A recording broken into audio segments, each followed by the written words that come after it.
que hoy se difundió una carta en varios periódicos europeos, firmada por este economista francés, Thomas Piketty, y por nada menos que Cristina Narbona, que es presidenta del PSOE, y el señor Nacho Álvarez, que es el hombre económico de Pablo Iglesias, y un profesor de economía de una universidad inglesa. Y después un montón de gente más lo firma. Esta carta, ¿qué dice? Esta carta dice, en esencia, que una solución mágica podría ser posible. ¿Y en qué consiste la solución mágica? Bueno, tú sabes que el Banco Central Europeo viene comprando deuda de los gobiernos europeos desde hace años. Bien, ya tiene billones, no sé exactamente cuánto, creo que son 2,5 billones aproximadamente lo que tiene en este momento, de los cuales unos 300.000 millones de euros son de deuda española. Entonces, esta gente no tiene mejor idea que proponer un contrato entre los gobiernos y el Banco Central Europeo. Y ese contrato consistiría en que el Banco Central Europeo anulara la deuda, dijera, bueno, ya no me tienen que pagar nada, es decir, estos bonos de gobiernos que el Banco Central Europeo compró, por lo tanto, que los gobiernos tendrán que pagarle al Banco Central Europeo, bueno, estos economistas proponen que el Banco Central Europeo destruya los títulos y que esa deuda ya no se devuelva más. Y entonces dice, pero bueno, a cambio de eso, los gobiernos se comprometerían a gastar un dinero equivalente en cuestiones, ellos hablan de reconstrucción ecológica, reconstrucción social, climática, ese tipo de cosas que le gusta a la izquierda. Esto es un disparate, y ahora te voy a explicar por qué. Por eso, en parte, la verdad es que tendremos que crear otra palabra para llamarnos economistas, porque es como, digamos, si hay un médico y tú, por otro lado, tienes un curandero. Entonces tú puedes decir, este es curandero y este es médico. Entonces son cosas distintas, la gente lo distingue. Aquí no. En economía está todo mezclado. Se llama economista al equivalente al curandero y al equivalente al médico. Es una tragedia porque no se le puede hacer más daño a la palabra economista, que ya está bastante bastardeada. En esta carta, ellos hablan, por supuesto, se presentan como ciudadanos y economistas comprometidos, es decir, todo el que no esté de acuerdo con esto no está comprometido, es un degenerado. Luego falsean la información porque dicen que en 1953 Alemania se benefició con la condonación de 2/3 de su deuda pública y que gracias a eso Alemania volvió a la prosperidad y creció una barbaridad. En realidad, evidentemente que esa condonación de deuda existió y fue útil, pero Alemania se convirtió en potencia mundial porque aplicó las políticas liberales que comandaron Konrad Adenauer y Ludwig Erhard, su ministro de Economía, que luego fue el sucesor de Adenauer en la Cancillería alemana. Porque de hecho, los demás países que recibieron, por ejemplo, también dinero del Plan Marshall, no se convirtieron en potencias mundiales como Alemania, y la diferencia fue que Alemania fue el más ambicioso en la aplicación de una política liberal, es decir, de libertad de empresa, libertad de iniciativa y de fomento de la competencia. Por supuesto que esta propuesta en realidad es ilegal porque los tratados de la Unión Europea prohíben explícitamente al Banco Central Europeo financiar a los países. Entonces ellos, los firmantes de esta carta, insisto, la presidenta del PSOE, entre ellos, también Jordi Sevilla, el que fue hasta hace 2 días presidente de Red Eléctrica y anteriormente ministro con Zapatero, ellos dicen que no hay problema con la falta con que sea un tema ilegal. Dicen, no es un tema ilegal, dice, eso es un tema de voluntad política. Si no podemos limitarnos por los reglamentos. Entonces, mira cuál es el concepto que tienen de la ley y de los tratados que han firmado todos los países miembros de la Unión Europea. Yo decía, no nos podemos ceñir a eso. Esto es una cuestión de decisión política. Es decir, ellos quieren que los gobiernos incumplan su palabra acordada. Eso sería un golpe a la credibilidad de los países europeos y de la Unión Europea como tal. Pero además de todo eso, ya te van diciendo en la misma carta que aunque se aceptara esta propuesta completamente alocada de condonar la deuda, dicen que ya igual no sería suficiente. No sería suficiente y habría que tomar otras medidas.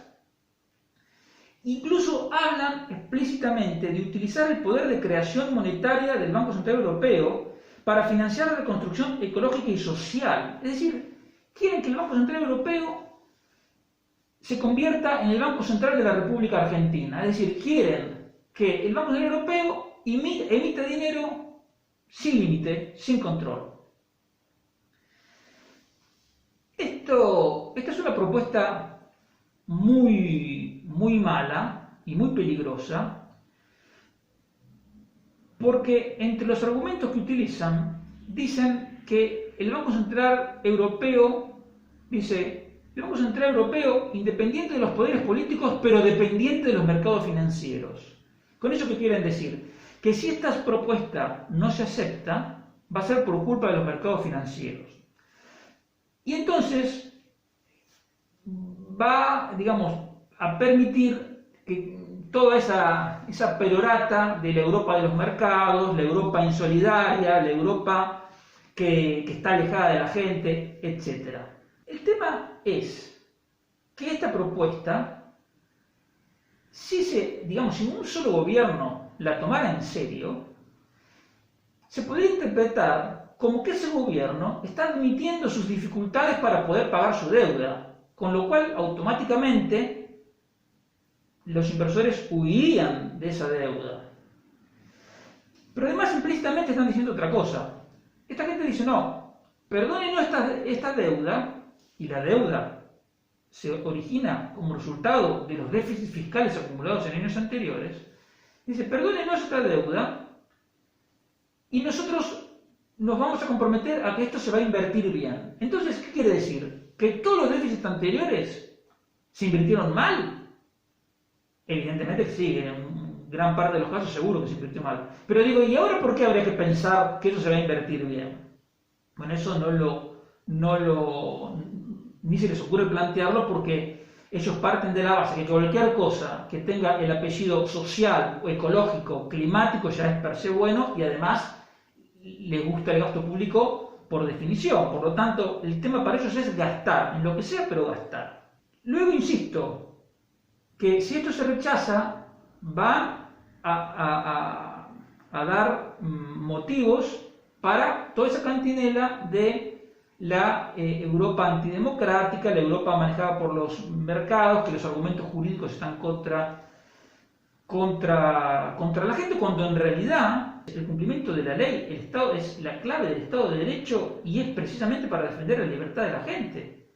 Entonces, si la ley no se cumple, hoy no se cumplen los tratados europeos y a partir de ahí cualquier ley puede quedar en cuestión. Entonces, ¿qué seguridad jurídica hay? ¿Quién va a invertir? ¿Quién va a comprar? ¿Quién va a contratar si no hay seguridad jurídica? Pero además de todo eso, hay un argumento monetario contrario a este disparate, que es el siguiente. Los euros que el Banco Central emite para comprar esos títulos de deuda están respaldados por esos mismos títulos de deuda. Si estos títulos de deuda no existen más, el euro pasa a quedar sin respaldo. Ellos dicen, no hay problema, el Banco Central puede funcionar con patrimonio neto negativo. Pero ¿qué pasa? Estas compras de bonos que se hacen con emisión de dinero, se hacen con el entendimiento de que más adelante, cuando se paguen los bonos, ese dinero que se emitió va a volver al Banco Central. Si esa expectativa cambia y se pasa a interpretar que ese dinero va a quedar flotando para siempre y que no solo eso, sino que además se va a emitir más, ¿qué pasaría? Automáticamente el euro perdería valor, es decir, el euro se devaluaría. Y cuando el euro se devalúa, ¿qué pasaría? Que aumentaría la inflación. ¿Y eso a quién le conviene? ¿Le conviene a los asalariados que tienen un salario fijo en euros? ¿Le conviene a la gente que tiene euros ahorrados? ¡Claro que no! Y esto no es un invento, lo que te estoy diciendo. Esto es exactamente lo que pasa en Argentina. Pero el daño que se provoca a la economía es muy grande. Cuando, digamos, la gracia del euro, la clave del euro, fue que era una moneda heredera del marco alemán, que era la moneda más sólida, más respetada de toda la Unión Europea. Entonces, hicimos el euro para tener una moneda fuerte, una moneda respetable, no para tener una moneda vil como el peso argentino o como el bolívar venezolano. Entonces, jugar con esto es muy peligroso y es una completa irresponsabilidad que, insisto, va contra las bases de la Unión Europea, fomenta que la gente se ponga contra la Unión Europea. ¿Para qué? Para nada bueno, porque toda esta gente que son antisistemas, y sí, son antisistemas porque son gente que quieren voltear el sistema europeo tal como lo conocemos, que es el fruto de décadas de trabajo, décadas de cumplimiento de acuerdos. Ellos lo quieren desmontar y arrojar a toda la Unión Europea un salto al vacío, que sería, como digo, lo que resultaría de transformar al Banco Central Europeo en el Banco Central de la República Argentina. No se podría invertir porque cuando tú no tienes no tienes una moneda estable, no es posible hacer un cálculo económico. Tú, para invertir en una fábrica, tienes que proyectar, pensar cuánto van a ser tus ingresos futuros, pero si no tienes una moneda que mantenga su poder de compra, ¿qué cálculo vas a hacer? No puedes hacer cálculo económico, se invierte menos, los salarios se deprecian los ahorros, pierden todos. Y quien gana, los únicos que ganan poder son los políticos, que son los que tienen el control de la máquina de imprimir billetes. Pero nada de eso te conviene ni a ti ni a mí.